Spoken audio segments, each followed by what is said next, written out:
오토바이, 거리에서 여행을 하거나 모험을 하거나 혹은 경주라는 오토바이가 있으면 여러분도 모르는 사이에 고개를 돌려 그들을 보게 되죠. 오토바이족의 외모와 그들이 사용하는 비밀 언어에는 우리 모두가 궁금해하는 신비가 있습니다. 이걸 한번 상상해 보세요. 여러분이 카풀 전용 차선으로 운전하고 있는데 갑자기 오토바이가 옆을 지나갑니다. 그러면서 여러분에게 손가락 2개로 신호를 보내는 거예요. 카풀 경찰 흉내라도 내는 건가? 하실 분도 있겠지만 사실 그 신호에는 더 깊은 의미가 있습니다. 계속하기 전에 오토바이를 타고 싶었던 적이 있었나요? 아래 댓글로 알려주세요. 오토바이족이 오토바이를 타고 가다가 서로 만나면 보통 왼손 2손가락으로 평화의 신호를 보냅니다. 이건 여러 가지 의미가 있어요. 무엇보다도 상대 라이더에게 보내는 인사의 의미가 큽니다. 이들은 서로의 존재를 인식하고 오토바이 타는 것에 대한 사랑을 전합니다. 2손가락이 땅을 가리키도록 하는 평화 신호는 고무가 있는 쪽을 바닥에 붙이라는 뜻으로 해석됩니다. 말 그대로 타이어를 도로에 붙이고 있으란 뜻이죠. 그러니까 다시 말하면 안전운전하란 뜻이죠. 하지만 이 제스처는 나라별로 좀 다르게 사용됩니다. 예를 들어 영국을 볼까요? 영국은 도로의 왼쪽으로 운전합니다. 그래서 반대 방향에서 오는 바이커는 오른쪽에 서게 되죠. 그들은 손가락을 들어 서로 인사할 수가 없습니다. 그렇게 하려면 손잡이 오른쪽에 있는 스로틀에서 손을 떼야 하거든요. 이건 불편할 뿐 아니라 위험하기까지 하죠. 그래서 지나가는 라이더에게 인사하는 가장 좋은 방법은 고개를 끄덕이는 겁니다. 물론 왼손을 들어 제스처를 취할 수도 있지만 다른 라이더가 그걸 보지 못할 가능성도 크니까요. 흥미롭게도 영국의 라이더들은 왼손 2손가락을 들거나 손바닥을 기울이는 사인을 지나가는 자동차와 오토바이에게 보여주는데요. 이는 도로의 공간을 만들어줘서 고맙다는 의미입니다.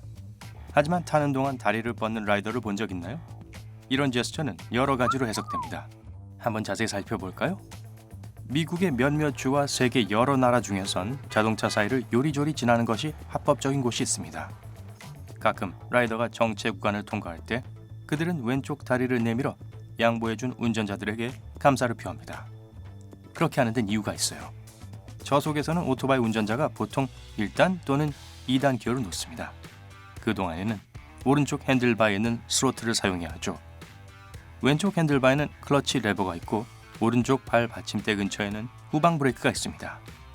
그래서 당연히 왼발만이 몸에서 유일하게 자유로운 부분으로 남는 거죠.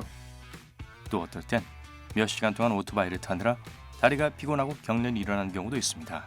그래서 라이더는 사람들이 휴식을 취하는 동안 한쪽 또는 양쪽 다리를 내밀기도 하죠. 상체도 마찬가지예요. 손을 밖으로 쭉 뻗기도 합니다. 그렇게 하지 않으면 경련 때문에 집중력이 흐트러질 수 있거든요. 때때로 오토바이를 타기 전에 스트레칭하고 조금 걷기 위해 도로 갓길에 오토바이를 세운 것을 볼 수 있어요. 다른 시나리오를 생각해보면 도로 위험 상황에 직면한 라이더가 다른 사람들에게 경고하기 위해 다리를 쭉 뻗을 수도 있을 겁니다. 하지만 이건 좀 드문 경우겠네요. 오토바이 경주 선수들에게 발을 쭉 뻗는 건 다른 의미가 있습니다. 사실 경주에서 이 제스처를 레그 댕글이라고 불러요. 그 시간 동안 경주 선수들은 무릎을 바깥쪽으로 내밀죠. 밸런티노 로시는 2005년에 이 기술을 사용한 것으로 인정된 최초의 라이더였지만 실제 첫 번째 라이더는 아니었습니다. 90년대의 웨인 레이니와 케빈 슈반츠 및 다른 많은 사람들이 비슷한 움직임을 보였죠. 회전할 때 라이더가 다리를 안쪽으로 펴면 회전하는 동안 오토바이가 똑바로 서 있기 쉬워집니다. 이렇게 하면 브레이크를 코너 깊숙한 곳에서 쓸 수 있어요. 라이더들이 왜 그렇게 하는지에 대한 또 다른 이론은 편다리가 오토바이와 라이더의 합쳐진 무게 중심을 낮추기 때문이라고 하네요. 이것은 제동을 할 때 뒷부분이 땅에서 떨어지지 않게 해줍니다. 이런 상황에서 안쪽 다리는 오토바이가 코너를 도는 동안 속도를 늦추는데 도움이 되는 돛 역할을 한다고 하네요. 다리를 밖으로 쭉 빼는 것은 아마 거리의 모든 라이더가 시도해봤을 거고 모퉁이를 돌 때마다 계속할 겁니다. 하지만 레이서만큼 큰 각도는 아닐 거예요. 오토바이를 탈 때 맞는 장비를 갖추는 건 안전에 필수적입니다. 물론 대부분의 사람들은 헬멧이면 충분하다고 생각하지만 보호를 받는 가장 좋은 방법은 완전한 장비를 갖추는 거예요. 그럼 장비들에 대해 알아볼까요? 헬멧이 머리를 보호한다는 건 우리 모두 알고 있습니다. 바깥쪽 겉껍질은 딱딱한 플라스틱으로 만들어져 있고 안쪽에 부드러운 스티로폼이 들어있죠.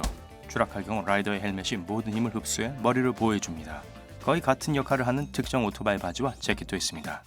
현재 수천 가지 스타일이 있으며 각 스타일은 다양한 기상 조건을 충족시키기 위해 고안됐어요. 천을 예로 들어보죠. 라이더가 변덕스러운 날씨에 오토바이를 타는 경우 비가 올지 예측하기 힘듭니다. 그 경우 라이더들은 젖지 않게 해줄 옷감으로 만든 옷을 선택할 거예요. 가장 인기인 것 중 하나는 방수 처리된 천이죠. 바로 이런 원리입니다. 비가 쏟아질 때 빗물이 라이더의 피부에 닿지 않도록 하는 것은 방수막이에요. 아주 작은 구멍이 뚫린 재료로 만들어진 얇은 천인데 구멍이 너무 작아 물 입자가 뚫고 들어가지 못합니다. 이 천은 재킷의 내부 메쉬와 외부 층 사이에 들어있죠.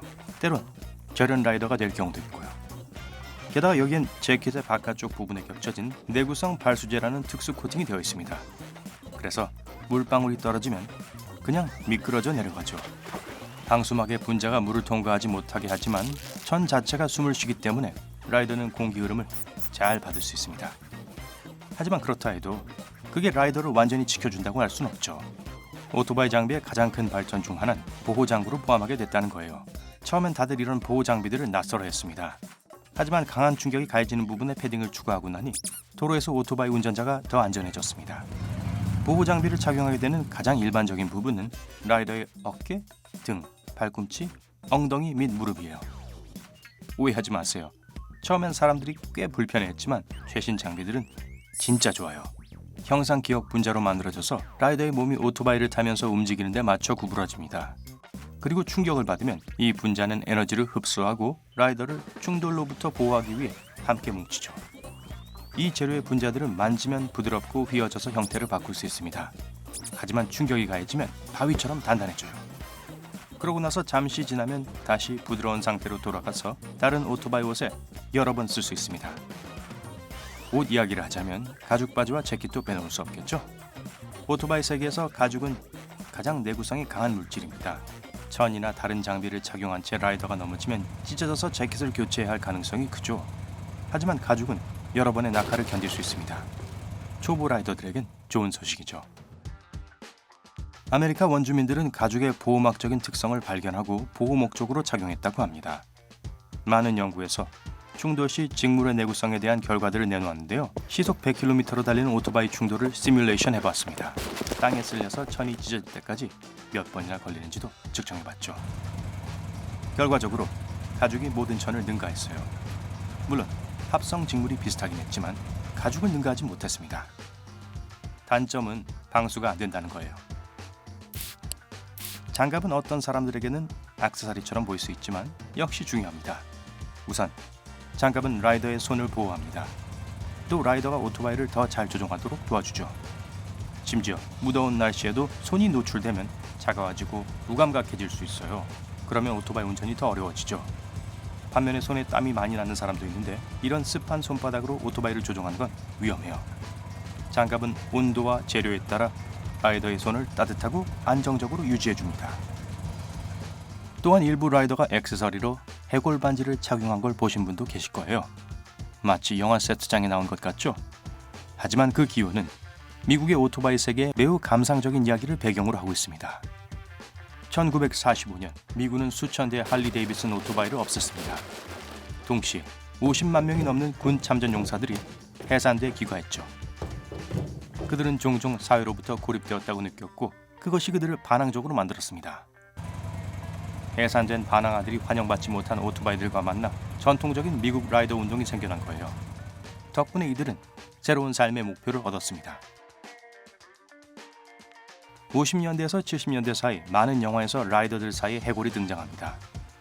영화의 다른 액세서리로는 악명 높은 가죽 재킷과 반다나가 있어요. 비록 이 액세서리들을 하고 있는 사람들이 나쁜 사람으로 묘사되긴 했지만 라이더들은 이걸 참고 삼아 영감을 얻고 자신의 라이더 그룹에 적용했죠. 해골은 다른 문화에서는 다른 것들을 상징합니다. 대부분의 경우 뼈는 죽음과 관련이 있죠. 하지만 라이더에게는 그 반대입니다. 생명의 순환을 상징해요. 와, 무파사가 정말 라이더였던가요? 아니요. 해골을 받아들인 라이더들은 새로운 삶의 시작을 이해한다는 걸 보여주는 거예요. 70년대 이후 해골 반지는 오토바이 라이더가 동지들에게 충성한다는 걸 보여주는 징표가 되었습니다. 라이더 문화에 헌신한다는 걸 보여주는 거죠. 그러니까 요점은 고무가 있는 면을 바닥에 붙이면 모든 해골이 웃게 될 거다. 뭐 이런 거겠죠? 오늘 새로운 것을 배웠다면 이 영상에 좋아요를 주고 친구와 공유하세요. 여기 여러분이 좋아할 만한 다른 멋진 비디오들이 있습니다. 왼쪽 또는 오른쪽을 선택하고 삶의 밝은 면에 머무르세요.